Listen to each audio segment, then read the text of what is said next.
Segment 5, the United States. Victor, historian Neil Ferguson, quote, President Obama faced, this is going back a couple of weeks, stark alternatives. He could lend his support to the youthful revolutionaries, or he could do nothing and let the forces of reaction prevail. He did both.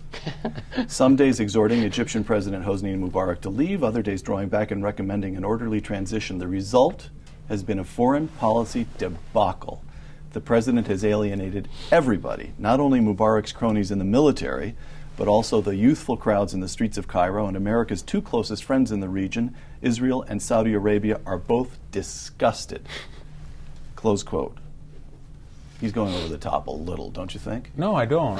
I agree with him, because what he's doing is he carefully, as a lot of us did, collated what Joe Biden, Barack Obama, and Hillary Clinton said over an 18-day period to how they address the Egyptian situation, the relative silence about Libya, and he's also collating what happened in Iran in 2009, the idea, this sermon about meddling in internal affairs, and then the silence about Syria, and then some gratuitous remarks about Tunisia, and you put it all together, and one wants to know, is the United States pressuring governments that are autocratic, kind of, sort of, but not until they think that the demonstration is going to succeed? Or do they have a principle of support for human rights, democracy, constitutionality, legality, independent judiciary? Can't see it. We don't have any broad principles that we apply to everybody. So what is the policy now? The policy is this. If there is a monarchy and there is a theocracy and there's a military dictatorship, or there's a brutal, savage Ba'athist, or whatever they are, and their people revolt against them, we do this. And we wait, and we try to see what are the chances that the people in the street are going to prevail. And if we, at some critical mass, when they prevail, then we're going to go back and support them, and then retroactively we're going to say, we always did say that we supported you. And if they look like they're going to fail, or they're quiet, then we back off and say we want to transition or quiet. And then there's one other policy, and this is why Neil Ferguson is so upset. And the other policy I alluded to earlier.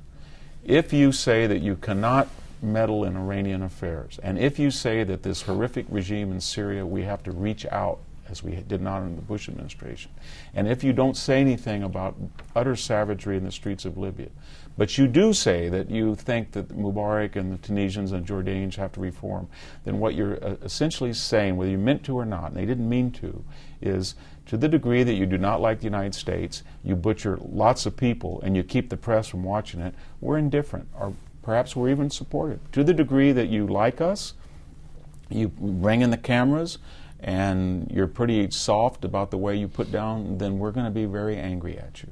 And it makes no sense. And so they need to go back and reset diplomacy and have a principled position that is not contingent on individual countries or personalities, but is more abstract. Your Secretary of State, what should the American policy be? The American policy, in my judgment, should have been rooted in the great tradition that began with Harry Truman in 1947, who said that it would be in the wake of communist conquests in Eastern Europe, who said that it'll be the policy of the United States government to promote the conditions of freedom everywhere around the world, a policy that was reaffirmed by Ronald Reagan in his great Westminster speech, in which he outlined the conditions under which freedom flourished, which had to do with a strong civil society and freedom of press and independent judiciary, and was then reaffirmed by George Bush in 2003 at his great NEH speech, when he announced the Freedom Agenda, became the first president to say, now the Freedom Agenda, which is a policy of the United States, must focus on the Arab Muslim world. That should have been our policy, but the Obama administration has systematically distanced itself from the Freedom Agenda. Worth noting that the first president you named was Harry Truman, a Democrat. This can be a bipartisan policy. It's an excellent point, and it has bipartisan roots. Last question, a hard one, I think. Two quotations. Quotation one, political scientist Paul Ray, quote, I believe we're witnessing a strategic shift in the Mediterranean. The younger generation of Arabs is turning to the only cultural force that has purchase in the post-Cold War world. They are turning to Islam.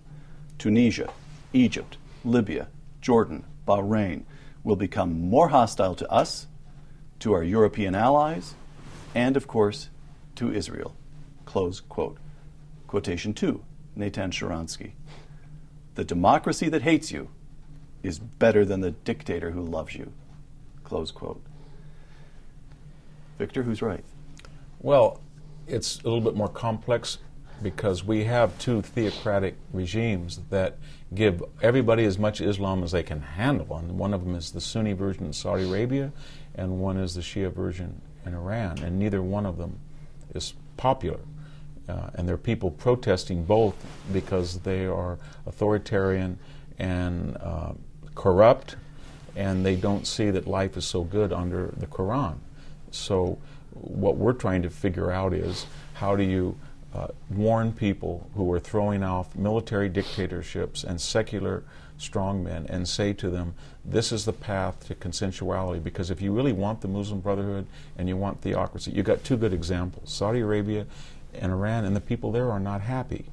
And so I think that this is the Arabs' moment. I just would finish by saying, for 50 years we've been told by the Arab street, and its intellectuals, especially in Europe, that they brought the Baathists to us. They put Nazis into us in the 30s. They brought the Soviet-style paradigm. They brought the corrupt American dictatorship. All these isms and ologies were forced on us, and we didn't have any choice. The Arabs said yes. This. You go to Libya, and somebody will tell you, you put Gaddafi on. Somebody will tell you, you put the Khomeini on. This persistent sense of victimhood. Exactly, victim. Now everybody realizes this is their moment. This is grassroots. The world is watching.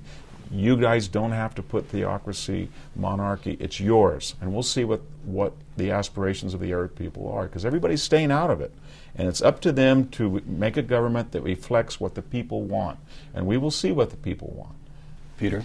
Neither Sharansky or Ray is right, but there's a kernel of truth in each. You need to put them together.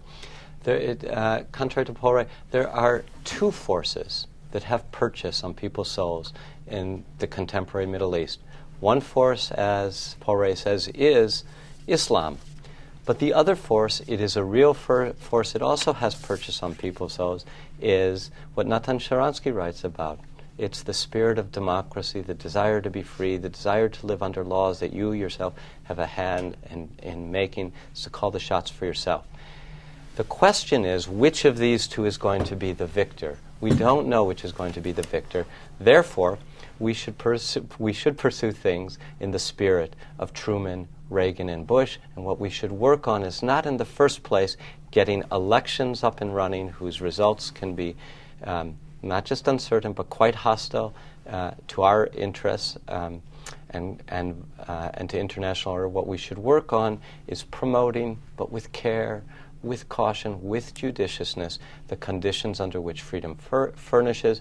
That means helping people who want freedom to build independent judiciaries, expand the freedoms of the press, create economic opportunity, and certainly not least, extremely important, improve the opportunities for girls to be educated and for the protection of women's rights.